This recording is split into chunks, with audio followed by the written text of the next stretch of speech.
Hello everyone, this is part 10 of What If Naruto Was a One-of-a-Kind Genius, and I hope you guys enjoy this video and to like, to subscribe, to share, and check out the playlist. To see more, comment down below. Now let's start the intro. They call me a god. They call me a god. They call me a god. Join my membership, the perks are great. It's in the description. Naruto was standing atop of a tree branch, overlooking around 10 shinobi who were gathered around. It was nothing but a bunch of monkeys going through the count of their latest planned conquest. Humans really did disgust him. Pathetic low-life creatures that preyed on the weak and only sought nothing but pain and destruction to those they got their hands on. Humans had plenty of masks they could wear. If it was not the monkeys of Konoha, it was the demons that paraded around the elemental nations, enjoying their lives by violating others. Whether Konoha's people or not, humans were despicable monkeys. Naruto wasn't going to say that there were not those who were good people. It would be a lie to say everyone was evil and needed to be killed. There had been good people that he had seen and talked with. But these before him were trash. He wasn't going to waste time with them. Talking to them wasn't even an option. He had no need to speak to lowly insects. They could not understand each other. They spoke a different language, and all that was there was for him to squash the bugs before rejoining the Sandaime Hokage. Sighing thinly, Naruto took out his sword and jumped down the ground, landing on both his feet. He hadn't made a sound when he landed, but they were quick to notice his presence. What the do you want, brat? Such a foul language. Well, it was to be expected. He was dealing with rotten pieces of trash that needed to be disposed of. He had the death warrants in his hands and he would deliver it without fear or favor. That was why he was here anyway, and nothing more would make his itching hands stop. The blonde closed his eyes for a moment. He was alone with no one watching him. He could go wild. He didn't like going wild when there were people watching him. There would be a lot of questions that would annoy him if he were to go wild with people watching him. Annoying talk about his morals would have to be avoided at all costs. Naruto gripped his sword firmly before he took 3 steps towards the group. The movements were slow at first, but after more steps, he started running towards one man in particular. The shinobi raised his right foot, intent on smacking it with his face. Naruto bent down slightly, facing up as he slid below the high foot. As he was sliding, Naruto sharpened his sword with wind chakra before slashing it in one fast and fluid movement towards the man's balancing leg. The sword cut through flesh and bone as if were paper, and as soon as Naruto was behind the man, he straightened himself and held his sword in a reserve grip. The man whose leg he had cut just above the knee joint, blinked as blood began to gush out of his leg. He couldn't feel pain and he hadn't felt anything. He doubted anyone had seen anything. Pain shot through his leg and he cried as he started to lose his balance with the cut piece of his body separating from the rest. This forced him to fall towards Naruto. Naruto had anticipated this, and as the man was falling towards him, he stabbed him through the back without even looking. His sword pierced through the back around the lower regions and went through the front, appearing around the man's stomach. The blonde twisted the sword slightly, causing the man to cry out in pain. He grabbed the little piece of steel that was visible with his teeth gritted in silent curses and ushered harsh words from his lips. What are you doing still standing there, you worthless pieces of shits? Get over here and attack this little bastard. He was holding the sword, and he knew he was going to die. He had lost his freaking right foot and blood was leaking out of his mouth. That sword had pierced through some essentials in the insides. He was certain he was going to die. At least he wanted to see the blonde chopped into pieces before that.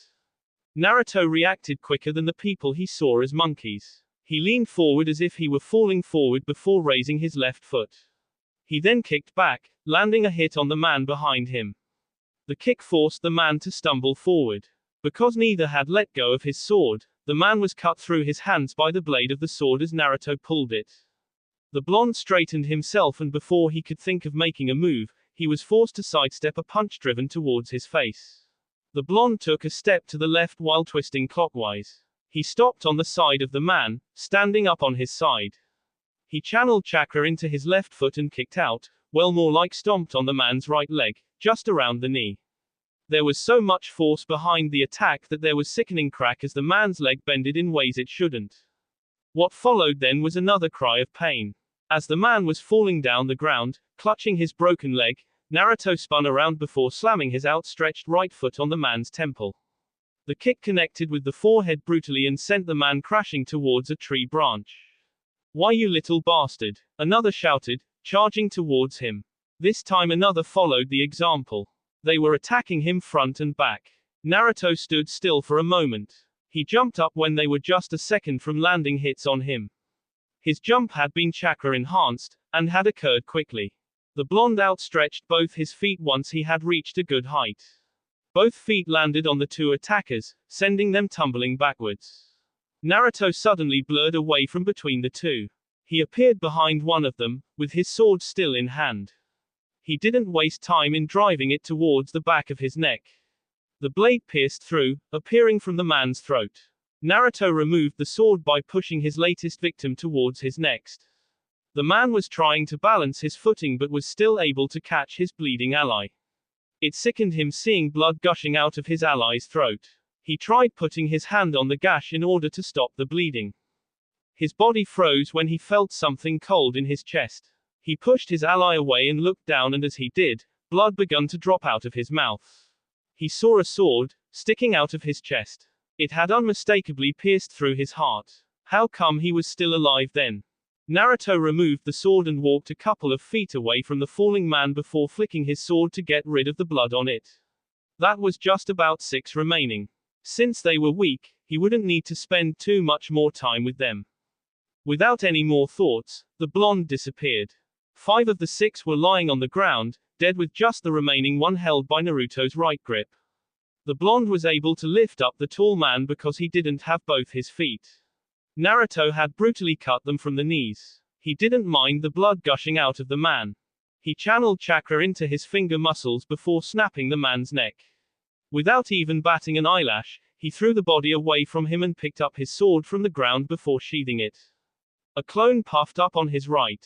The blonde didn't have to tell it what to do. The orders were clear. The clone did Kaiten Jutsu to burn the bodies as to remove evidence while Naruto left the scene. The brutality of his actions not even on his mind. They were just monkeys. He didn't care. "I wonder what sort of plan the Sandaime will come up with if he gets a sniff of your thoughts," Kurama said in a calm tone, yet a sinister grin spreading through his large lips. "Well, he already knows you have no value for human life." Naruto hadn't been intending to speak to the Bayou, but since it had spoken, he could speak. He slowed his movements and landed on the ground, opting to walk instead, seeing that he was going to reach the Sandaime in a few minutes even in a walking pace. "Tell me, do you think humans deserve to be let alone to their own devices?" The more he thought about humans and their behavior, the more he thought that some humans didn't deserve to be allowed to live on their own devices. They needed to be controlled for them to stop causing trouble and living in the right way. When left alone, they just did despicable things to others. It was just better to just control them. Naruto had been thinking that humans needed to be managed for this world to be a better place. Left alone and they would just be doing the same thing over and over again, regardless of how much the truth slapped them on their faces and how much they were led towards the correct path. That repeat of the same mistakes troubled Naruto greatly. Kurama was amused. Naruto was smart. He knew how to act in front of other people. If the Sandaime was thinking that there was just a little bit of darkness inside Naruto, then he was in for a shock. There was so much more that the blonde didn't even reveal to his mother, so much more that he was sure that cunning old man would freeze over before he could think of what to do. "What? Thinking of putting the whole world under your spell?" Naruto shrugged indifferently. "I am merely considering things. Konoha's population doesn't disgust me as it used to, but they can turn in at any moment and I still don't like them. In case something happens, I must have options. How about taking in everything without a question? You have been that lately. You even left your mother surrounded by those snakes. There is a time to listen and a time to take action. Right now, I am merely acting within my limits," the blonde said. "Things in Konoha can change at any moment. Without the Sandaime Hokage, I will not be able to get what I want. That will be problematic." Kurama laughed. "Is this why you're playing along with the old man? When he dies, someone you can't manipulate will take charge and you will no longer have the freedom to do what you want." The Bayou paused for a moment. "It almost makes me think that you'd be willing to manipulate Konoha's leadership in order to get what you want." Naruto didn't respond to the statement. The conversation was no longer going in the direction he had intended, and with the Bayou not answering his question, there was no need to continue with it.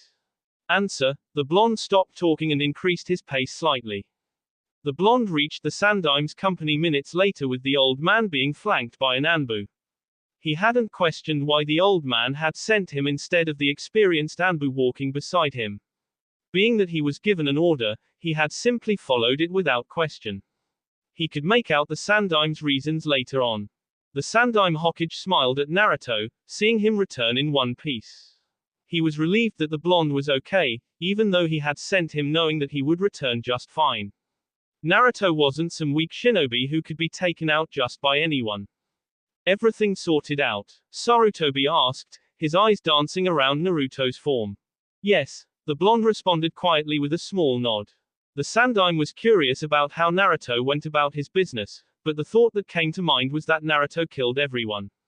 Even though the blonde was this young, the Sandaim didn't have to worry about him getting all worked out over killing someone. Naruto wouldn't care, and he wouldn't have sleepless nights over it. The blonde didn't care about other people after all. The Sandaim highly doubted he even saw those kind of people as humans. It was probable that he saw them as a waste of breath or just trash that was polluting the elemental nations. Getting rid of them was the only to go about it, and so there would be no regrets. The third Hokage was not really fine with that kind of thought. Really, the mindset bothered him, and he was having a hard time trying to figure out how to go about things. He had Naruto enter Anbu because he believed more about the blonde would be exposed, and he was beginning to see what needed to solved. He couldn't try to solve what he didn't know. But of course what he was discovering didn't make him the least happy. Naruto was someone who could grow into the perfect emotionless robot Danzo would rejoice to have in his possession. The only thing that made him stray away from Danzo's principle was that Naruto was willing to allow Konoha to burn if it meant protecting his mother. That was the greatest weakness Naruto had, his mother. How has life in Anbu treating you? The Sandaim said to strike up a conversation with the blonde. It was unusual these days. Naruto talked less with him when they were together.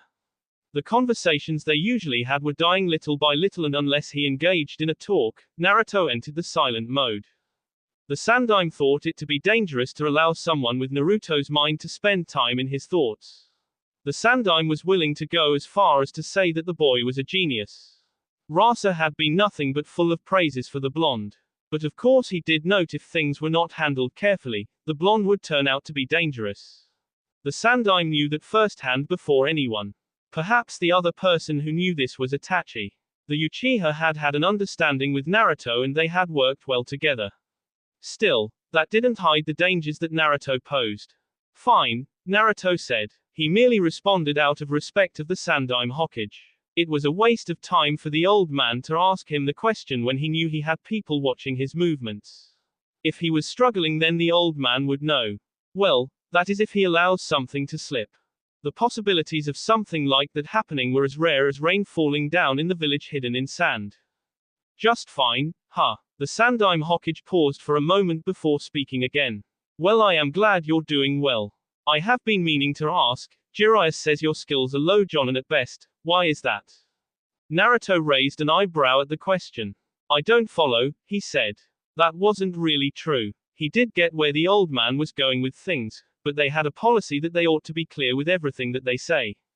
While it is impressive that you've reached this level at this stage, I think someone of your genius should have been much stronger, especially when protecting your mother has been the reason you live, the Sandaim explained lightly.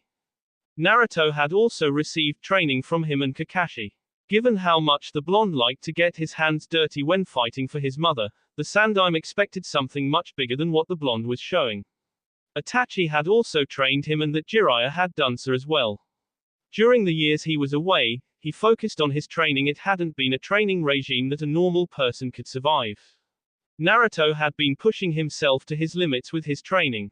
So why hadn't he reached his limits for someone his age? Naruto's eyes went towards the Anbu walking beside the Sandaim Hokage and looked back at the road ahead of them. What do you want to know? Is this all you can do? That is a good question that will have an answer one day, Naruto answered calmly. He wasn't going to add anything to it even if the Sandaim does try to push for more details. Fortunately, The old man got the hint and went on to another matter. I have been thinking, the old man started in a mildly serious tone. You have been highly tolerant of my requests lately and seem to just accept everything that is ordered for you to do. The aged eyes of the god of shinobi turned towards the young boy on his right. Their eyes met. Naruto was looking back at him with calculating eyes. There was just a flash of it for a moment before they turned expressionless. He blinked and looked back at the road ahead, but did not say anything. The Sandaime Hokage spoke once again. I think that you preparing for the future. Naruto looked amused for a moment before he wiped off the look with acid. The future, huh? How do you prepare for something that you cannot control? We certainly do make plans for our futures, but time doesn't always favor us and life often drags surprises in a bundle. Some things cannot be planned for. We just have to wait for tomorrow to arrive and tackle it. The professor was silent for a few moments. It is certainly true that there are things that are beyond our control, but there are things that are not. When you observe people keenly, you will be able to predict what they will do tomorrow and how they will react when something happens. With that information, you're able to make your own plans having taken into account the possibilities that may or may not occur. Well, that is essentially about manipulating people, and Naruto was not afraid to point it out. You're talking about manipulating people, the blonde said. If you cannot get what you want, you will try to push things to get in your favor. The old man merely smiled. Don't we all try to push things to work in the way we like? If we allowed things to just go the way life wants, nothing in life would really please us. Every one of us has a desire we will pull and push in order for that desire to be fulfilled. He paused for a moment, as he looked up.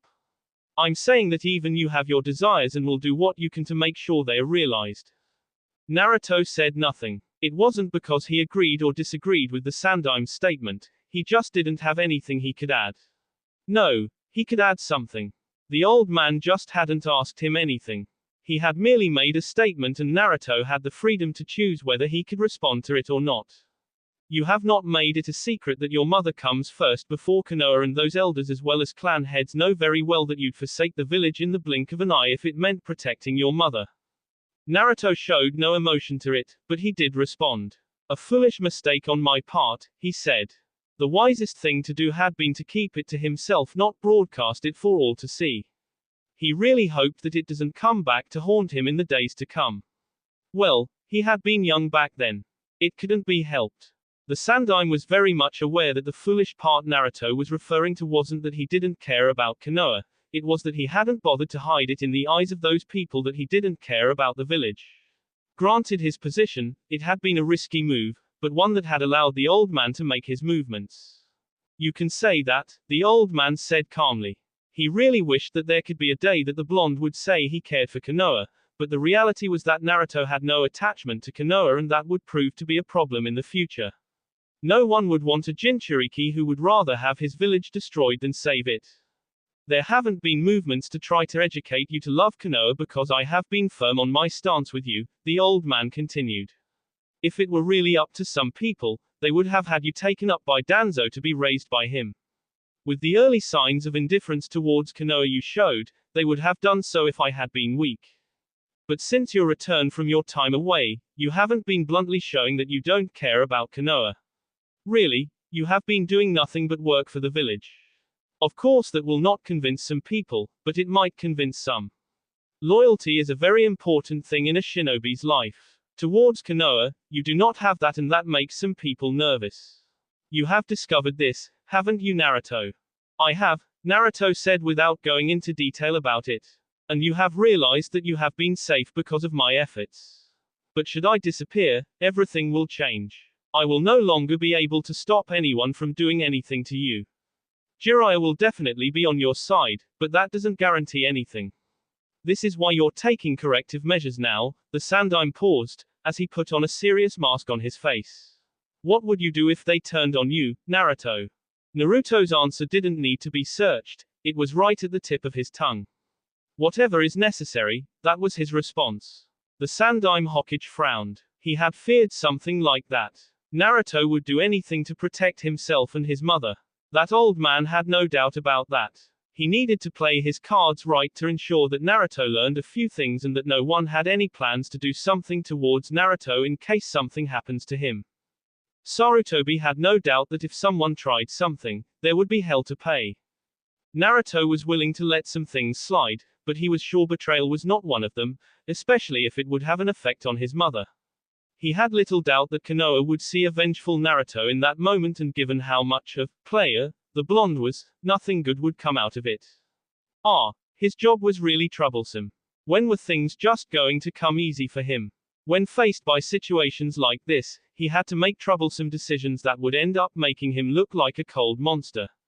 But that came with the job. Sometimes the only choice he had to make was one that would leave him looking like he had stolen an idea from Danzo's playbook. Let us hope that things will not take us to the extreme, the Sandaime said in a tired tone. If it came to making a choice, the Hokage would make a choice. That is what he took the job for. Naruto didn't offer a response, but he really hoped that things would not lead him to make some choices of his own. He was not about to walk into that kind of tomorrow without making plans to counter things. He needed to be comfortable with his life, and his mother needed to stay happy in the Hidden Leaf. Her life couldn't be happy anywhere. But of course he had learned that she could also adapt to other places. The village they'd been living in during their time with Jiraiya had proved that much, but she was a lot happier when she was in Konoha. Naruto was willing to respect that, and besides, he would rather not have the entire Hidden Leaf coming after him. He was a Jinchuriki of the Kyuubi, and those people wouldn't want him to take away their weapon away from them. The Beiyu could be used against them, and so they would rather he not leave. They would be more than willing to strip him of the Beiyu if they had to do. Naruto was sure Danzo would be willing to offer the way out for him if he could. Naturally, Naruto wasn't going to allow that to happen. The Beiyu was sealed into him, and they would only be separated by death. He was not going to allow anyone to separate them. The Sandaime looked at the silent blonde for a moment before looking at the road ahead. They should be reaching the capital in about an hour or less. So they could afford to keep this leisurely pace. Once they do get to the daimyo, they would hold the talks and sleep in for the night, and by tomorrow morning, they would be disappearing from the capital. He could not really allow his presence to be missing for far too long in the Hidden Leaf with Danzo still breathing. Daimyo's palace. Although Naruto didn't show any outward reaction, he was really surprised to see such a large building. Well, it really shouldn't be a surprise. The daimyo controlled the entire Fire Country and was the leader of the government. He had to be loaded, especially with the fact that this country was the strongest of the 5 greatest nations. What would he do with all these power the man had in his command? The answer was really obvious. He would use it for his own desires. Humans could stay in their shackles for all he cared. He truly hoped that the daimyo will be more than a monkey, though. It would be a disappointment if the man turns out to be conniving snake. Naruto shook his head at the hypocrisy. Was it just wrong when someone was doing it and not him? The Sandaime Hokage smiled at the guards as they were led into the palace.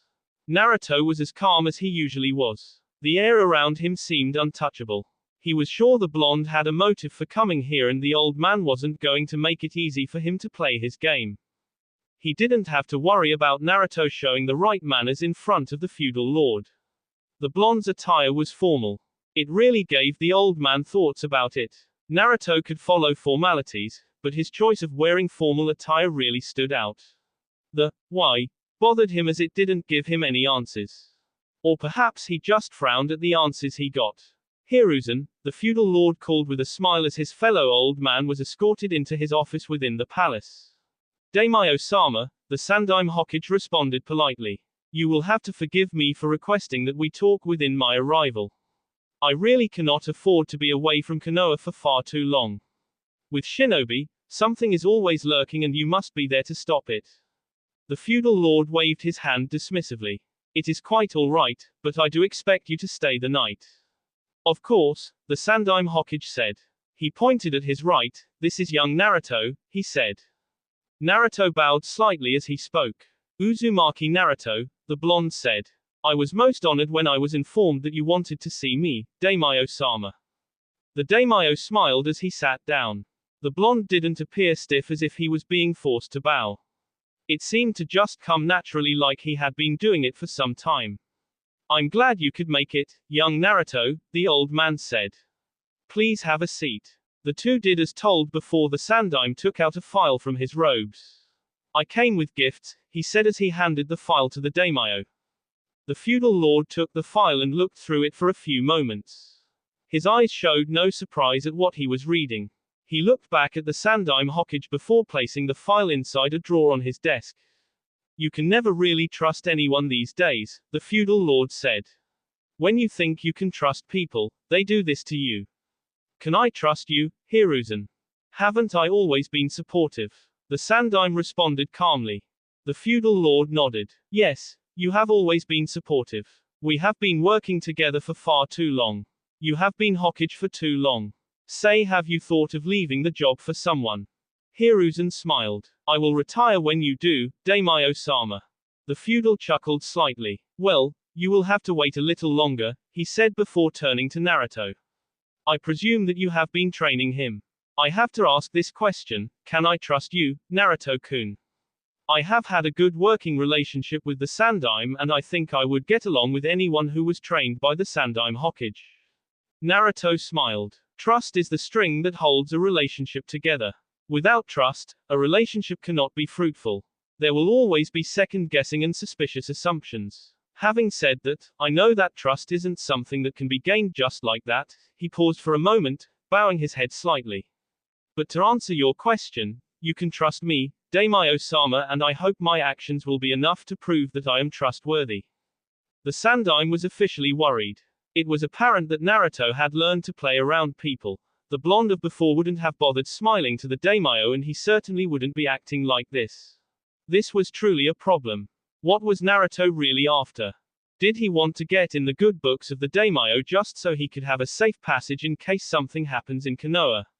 That was the only thing the Sandaime Hokage could think of, and it was the only scenario that seemed likely, especially given the kind of person Naruto was. The feudal lord did not have the same thoughts as the Sandaime Hokage. He merely smiled at Naruto. You're a shinobi, correct? Naruto nodded. Yes, he said. Have you killed someone before? Yes, Naruto said. Killing worthless monkeys wasn't all that difficult. He had done it before and he wouldn't be against doing it again.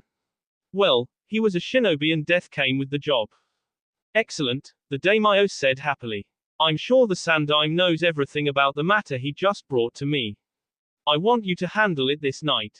He will brief you. The people in my council are here in my palace because tomorrow we will be discussing your budget proposal. If Naruto solves this little problem without any troubles, I will make sure that by tomorrow night, the new budget is signed. Consider it done, daimyo-sama, Naruto responded calmly. The Sandaime was not too pleased by this development, but he wasn't all worried about Naruto. On their way to this place, Naruto had been killing some people. But he didn't like the thought that killing was becoming a regular thing in Naruto's life, that he didn't even think twice when the task was put before him. On the other hand, he was glad that Konoha would get some improvements on the budget. That would really lessen the burden a bit. Konoha. Danzo looked at the Uchiha before him. He could call it luck that the Sandaime was away from the village. This meant that he could turn his eyes on the Uchiha. If things had gone his way, the boy would have become the last remaining Uchiha. Well, he wasn't complaining. The remaining Uchiha were a bit harmless and the clan needed to be rebuilt. He figured that process will never be completed until Sasuke steps into his mother's shoes. Danzo cursed that woman for being stubborn. She refused to allow him to train her son, but was willing to forget that he approached her because she didn't want trouble. It was apparent that she wasn't fond of him. The Warhawk didn't give a damn about that. He just wanted to have the young Uchiha under his control. If he could do that, then in the future he would have the Uchiha clan under control. Because of her stubbornness, Danzo had contemplated in having her removed. It was without doubt that it was her presence that was making the boy to grow some attachments. He needed something bigger to motivate him. Losing his mother would be a big motivation. For now, the thought was out of the window though. He wanted to play it safe. Uchiha Sasuke, the Warhawk stated, his eyes looking down at the young Uchiha. Who are you? Sasuke more or less demanded, eyes firmly glaring back at the crippled Warhawk. He had been abducted from his training by some goons because he had simply refused to go with them. He wasn't about to just be ordered around by just anyone. It was enough that Naruto ordered him around, but having someone else he didn't know try to boss him wasn't acceptable. He hated it and would not allow for it. Shimura Danzo, an elder in this village, Danzo responded calmly. He could allow the disrespectful tone to slide for now. What do you want? I wish to offer you the power you require. I am in charge of an elite organization that is better than Konoha's Anbu. I can train you to become strong enough to kill Itachi. He was after all one of my agents at some point, Danzo stated calmly. Sasuke narrowed his eyes. What kind of power are you talking about? You can only see it if you agree to my offer. But I do assure you, if you accept it, I can help you get the same eyes as Itachi in no time. Danzo snapped his fingers. Let me show you what my trained children can do. Later, security within the palace was really lax, well, just around his target's quarters. The feudal lord had done his part to ensure that things went up easy. He really didn't need his palace in scream mode should someone discover this during the night. The old man wanted to have his good night's sleep and he would deal with everything tomorrow. If things are discovered in the morning, he would have the time and energy to hide things. Well, since he was planning it, he would be able to handle things without too much fuss. Of course there would be a demand for some investigation, and since the old man didn't want it to look as if he was the one who ordered the assassination, he would have people do an investigation. This just meant that Naruto had to be careful as he goes about his duty. He didn't have to make a mess of things like leaving a trace of his presence behind or anything that would be traced back to him. He needed to do this cleanly and return to the Sandaime without anyone noticing him. He had to be quiet about it even since there were guards outside the quarters. Naruto had used the ceiling to sneak into the place of his target as it was safe and he could get in and out without anyone noticing his presence. The blonde jumped down on the floor silently and followed the layout of the place within his head as he moved towards the man's room. He calmed his breathing standing next to the door.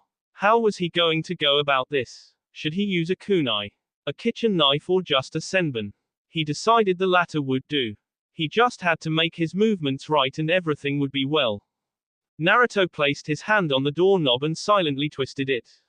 After a few seconds, he slowly opened the door. The door made a sound, causing him to halt. He peeked through the door and saw no movements and the lights were still switched off. He sighed in relief before continuing to open the door. Once there was enough space for him to slip in, Naruto went inside the room. The bed was clearly visible. It was a large bed that was housing two people. One was a young lady and the other was fat old man who had his hands all over the young lady. Naruto stared with disgust. How could a young lady defile herself by sharing a bed with such trash? It was really disgusting. But he was not here for that. He just had to kill the fat S-bag and get out of the place. But of course, he would have to do something about the young lady. It would be a disaster if she wakes up in the middle of the night and finds her partner dead. The loud scream that would cause trouble would certainly fill the palace. The blonde snaked towards the left side of the bed. There was a stinking smell and the blankets were kicked all over the bed. Filthy pigs. Naruto's index finger glowed with chakra before he placed it on the lady's head. It was a technique he learned with becoming Anbu. It would make sure that the woman remained sleeping throughout the night regardless of what happened beside her. Of course she would wake up with a major migraine, but Naruto wasn't worried about that. With the partner silently down, Naruto moved to the other side of the bed and slowly climbed with a senbon on his right hand. As he was doing so, the fat big didn't move a muscle. Naruto was forced to turn him over because he wanted the forehead. The eyes of the target suddenly snapped open. Naruto didn't make a sound. He just froze his body and whispered a few words with his eyes staring at the target. He used genjutsu before adding wind chakra into the senbon on his hand. In a fluid movement, he flung the senbon straight into the man's forehead. The projectile pierced through the head, causing the man to come out of his genjutsu. Naruto quickly placed his hand on his mouth, covering it, and then drove his left hand towards the man's throat. The silent struggle only occurred for a few seconds before the man stopped struggling. Just to make sure the man was dead, Naruto pulled the senbon out of the man's head and pierced through the heart. He didn't leave the senbon behind as he silently disappeared. When he returned to the given rest place, he found the Sandaime Hokage waiting for him, but the Anbu he had come with was nowhere to be seen. The old man had his pipe blowing some smoke. I trust everything went well, he said. Naruto took off the blank mask he had been wearing and nodded. I'm going to bed, he said before walking past the old man. Once he was out of the way, an Anbu flashed beside the old man. No mess, Sandaime-sama, the Anbu said. The old man nodded. You should take some rest as well. I wish to stay a little bit longer to think over some things. With Naruto. When Naruto walked into his room, he was welcomed by a loathsome presence that was responsible for the way his life had turned out. The mask and that hateful Sharingan. There could only be one person who wore that mask, and that was the person who extracted the Kyuubi from his mother and then forced his father into sacrificing himself.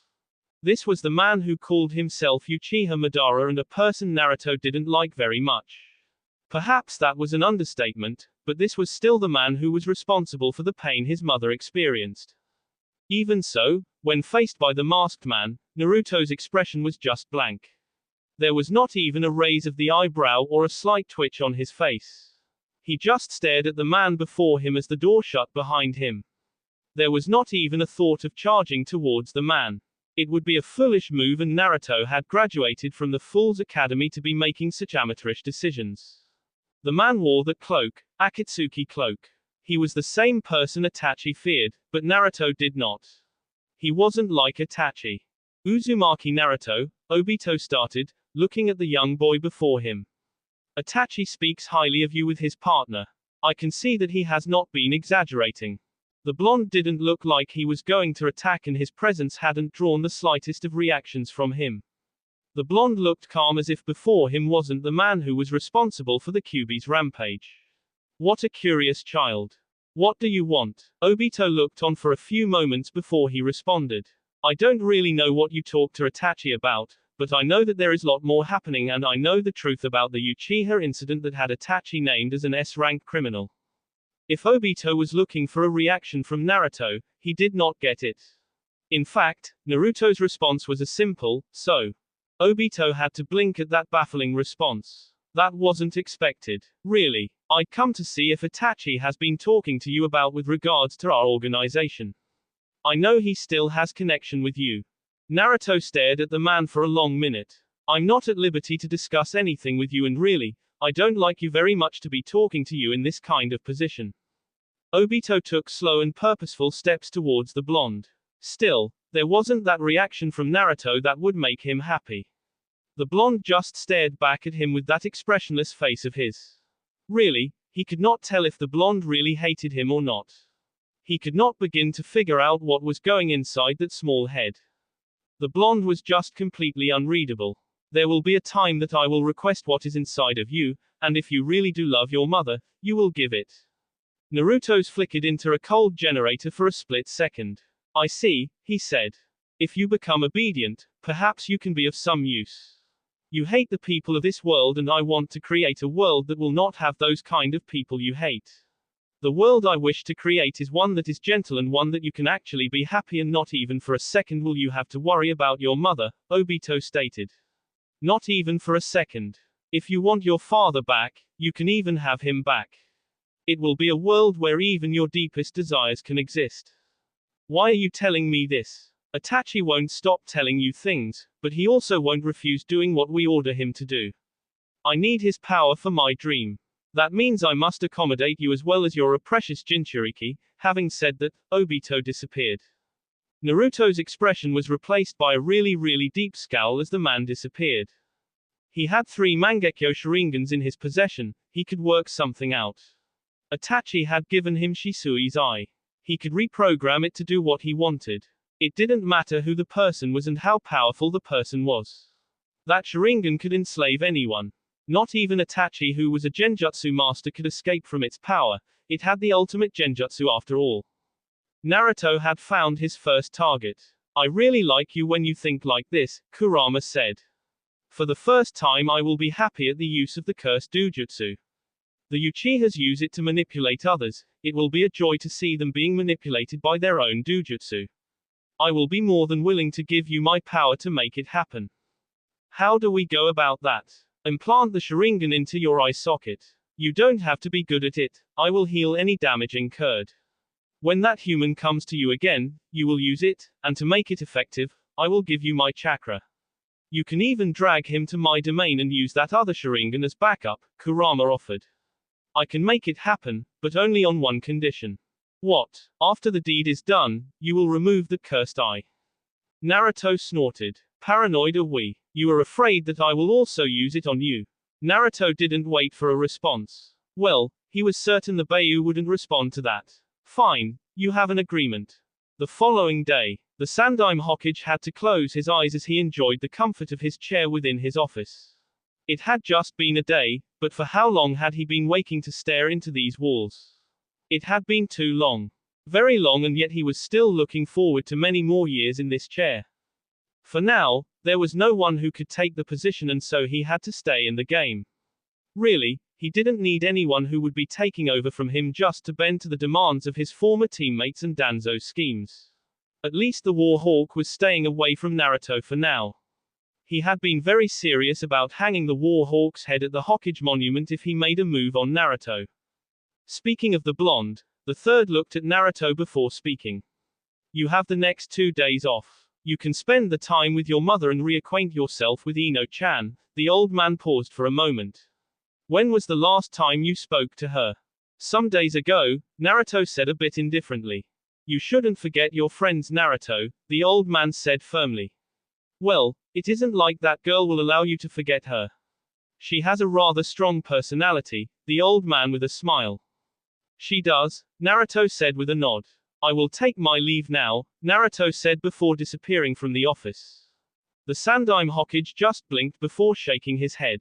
He stared at the stacks of paper that were on his desk and frowned.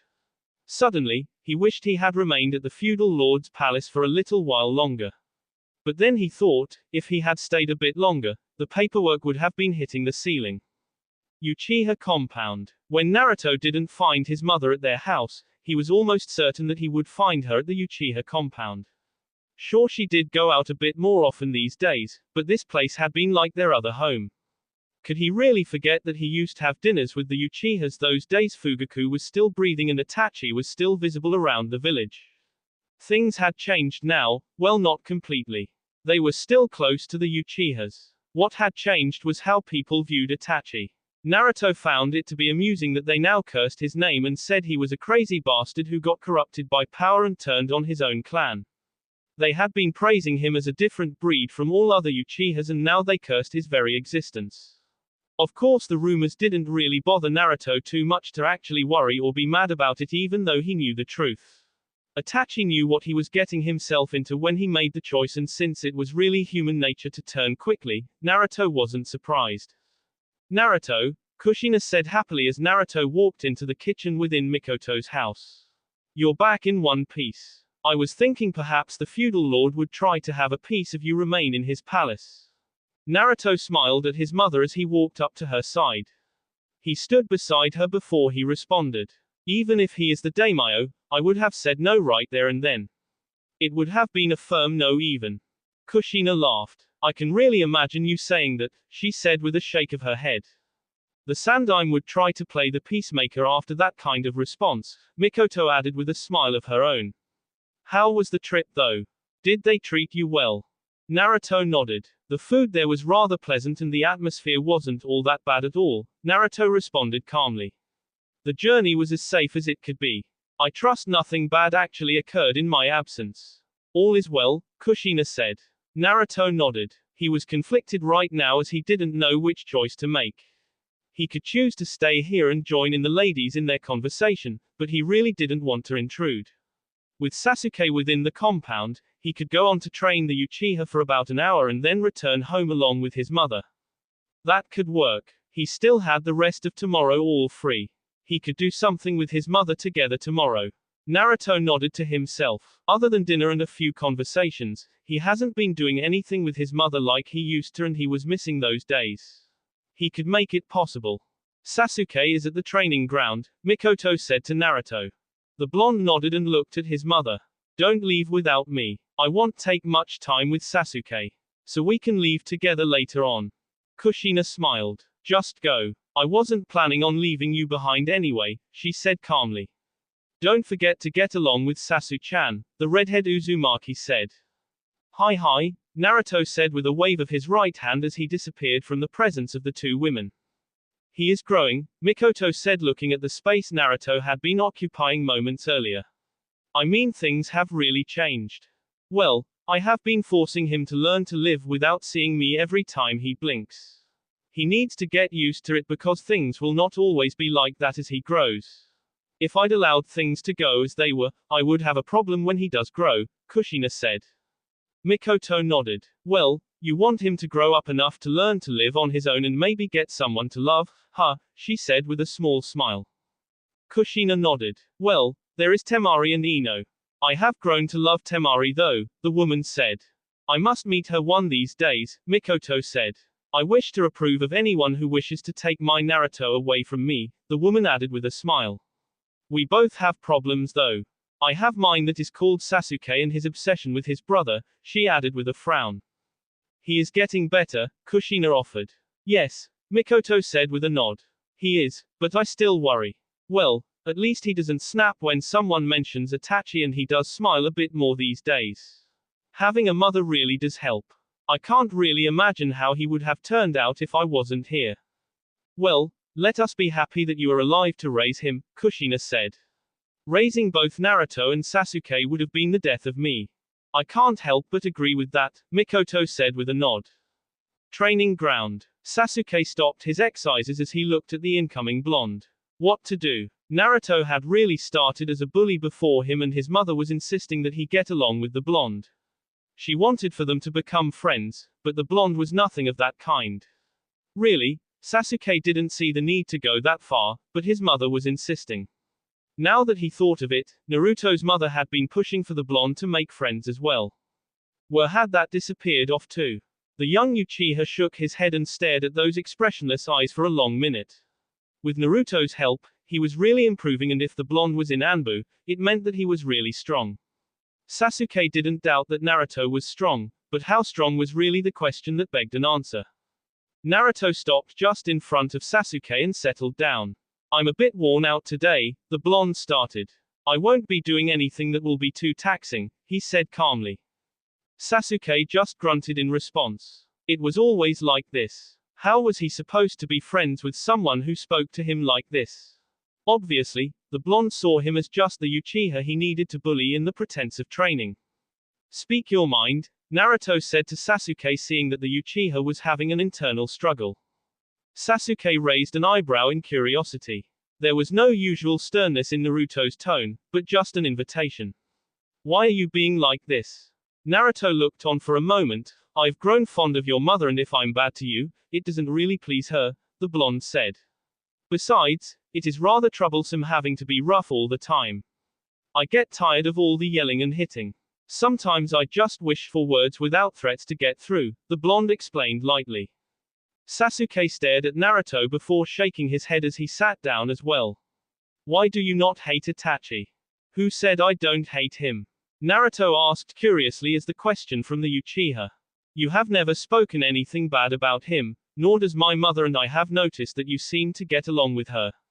In any case, I can tell that you don't really hate him, Sasuke said in a firm tone. Is it wrong that I don't hate him?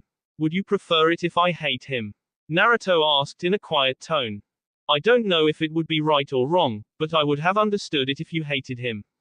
He was your friend and you really did get along with him, more than I was willing to permit. Honestly, I was jealous of your relationship with him. He trained with you more than he did with me, his own brother. Sasuke ended by shouting bitterly. Naruto tilted his head to the side as his eyes looked at the Uchiha calculatedly. I see you are now using that head of yours, he said. Sasuke glared at Naruto. This was what he hated. Naruto waved his right hand. I was complimenting you, the blonde said calmly. By insulting me? Sasuke demanded. He calmed himself and turned to the main subject. My mother doesn't hate him as well. All she speaks about him are good things and she still smiles when she speaks of him. It frustrates me. How can she not hate him after what he did? How can you not hate him after what he did? Your mother doesn't hate him because he is her son and no matter what happens, Itachi will always be her son. Whether you hate him or not, he will always be your brother. You can deny it and shout to the heavens and say that man is not my brother, but no matter what, He will always be your brother, and to your mother, you will always be her second child. Nothing can change that. It is what you call a mother's love, Naruto explained slightly. As for me, I don't hate him because he is my friend and he has not wronged me. Also, I understand the why. Why what? Why he did what he did. He did it because he wanted to test his powers. That is what he said to me. Really? Naruto asked with his head tilted to the side. How little do you know your brother?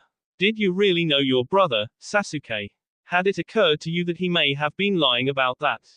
If you think about how much your brother loved you, and compare it to what you have in your mind right now, can you really say they are the same people?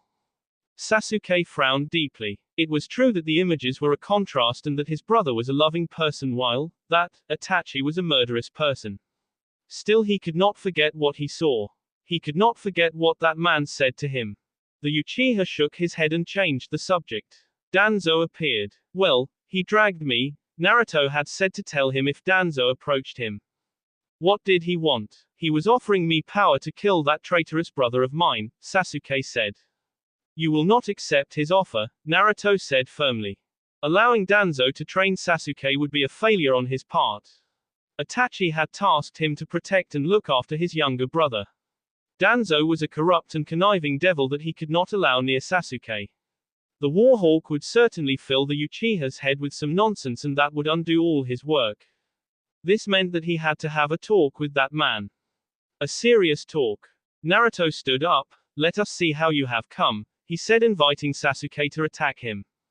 About an hour later, when Naruto returned to the house, he was welcomed by Mikoto, who smiled warmly at him. Have you managed to do something about what we talked about? Naruto nodded. I have, he said.